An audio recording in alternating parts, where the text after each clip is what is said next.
नमस्कार. कल्पनाच किचनमध्ये तुमचं सर्वांचं स्वागत. आज मी तुमच्याबरोबर कडधान्याला लांबे मोड कसे आणायचे हे शेअर करणार आहे. हे तुम्ही पाहू शकता तिकडे. हे माझे एक रात्र भिजत ठेवल्यानंतर दुसऱ्या दिवशी मोड आलेलं आहे. त्यावेळेस सॅलेड केलेलं आहे. पण आपल्याला याच्याहून जरा लांबे लांबे मोड पाहिजे असेल तर काय करायचं? तर नेहमीसारखंच आपण इथे अर्धा कप मी मूग घेतले, त्यात 2 कप पाणी घेतले आणि रात्रभर ते भिजत ठेवले.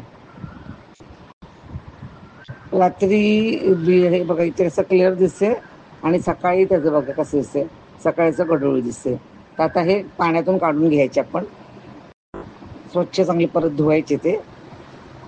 आणि आता मी कापडामध्ये नाहीतर स्प्राऊट मेकरमध्ये किंवा चाळणीवर असे वेगवेगळ्या पद्धतीने मी मोड काढतो आपण.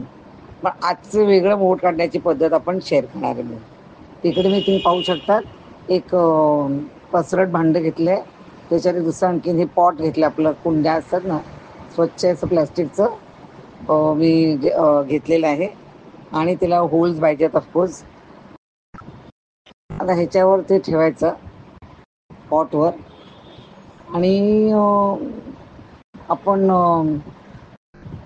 कांदा आणतो ना, त्याचं त्या पिशव्या येतात ना, ती पिशवी वापरली मी, ती खाली ठेवते मी.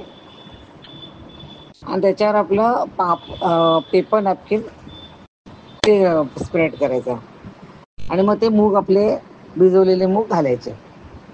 आता ह्याच्यामध्ये पाणी घालायचं आणि एक चांगलं 4-5 दिवस हे ठेवतो आपण. हे बघा इथे पाणी एक्सेस पाणी बाहेर निघून जाते.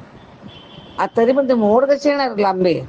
त्यासाठी आपण एक काळा कापड घ्यायचं, म्हणजे तुमच्याकडे टी शर्ट असेल, नॅपकिन असेल, टॉवेल असेल, त्या काळ्या कपड्यांनी त्या पॉटवर, म्हणजे सूर्यकिरणाच्या आतमध्ये गेले नाही पाहिजेत, तर ते लांबे लांबे मोड होतात.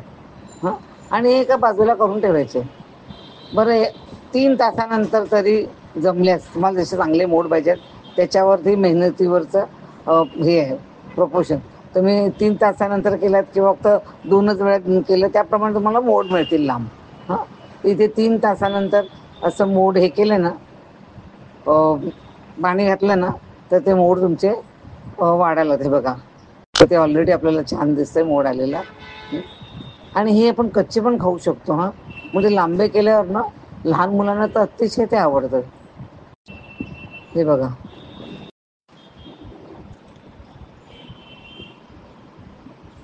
तर तुम्ही पाहू शकतात हे मोड छान आलेले दिसतात मला.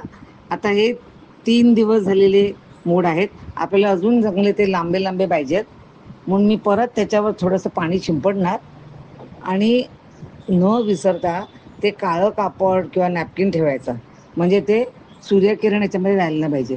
हां, ते मेन त्याचं ट्रिक तीच आहे की सनलाईट नाही जायला पाहिजे. आणि खाली पाणी साठलं ना, ते तुम्ही टाकू शकता. ते ते लांब मोड यासाठी तुम्हाला 4 ते 5 दिवस लागतातच त्याचे. आणि क्वालिटी मोड आल्याची क्वालिटी तुमचे पाणी किती घालतात त्याच्यावर आहे. पण रात्री तुम्ही नाही घातलं तरी चालेल, झोपायच्या आधी पाणी घाला. काही जण रात्री पण उठून घालतात तो, पण ते ठीक आहे. आता बघा हे मी 4 दिवस झालेत आणि ह्याला चांगले ती मोड बघा असे लांब लांब झालेत आणि त्याला हिरवी पानं दिसत ना वरती आलेली, म्हणजे आता भरपूर आपलं हार्वेस्टिंग आपलं तयार झालं आहे काढायला. आता हे काय करायचं आहे, आपण एका वेळी थोडेच एवढे मोड आपण वापरणार आहोत. तर मी एका बॉक्समध्ये ओलं कापड घेतलं सफेद आणि त्याच्यामध्ये मी हे मोड काढून ठेवणार आणि फ्रीजमध्ये 1 आठवड्यापर्यंत मी वापरू शकेन. म्हणजे तुम्हाला कधी सूप करायचं आहे, सॅलेड करायचं आहे किंवा असेच खायचे आहेत, असे पण खाऊ शकता. एक स्टीम करून तुम्ही हे खाऊ शकतात. खूप पौष्टिक आहेत आणि आपल्याला एकदमच न्यूट्रिशन भरपूर मिळते याच्यातून. तर नक्की ट्राय करून पहा, खूप मजा पण येते हे करायला. आजचा व्हिडिओ आवडला असेल तर लाईक, शेअर आणि सबस्क्राईबचं बटन प्रेस करायला विसरू नका. व्हिडिओ पाहिल्याबद्दल धन्यवाद.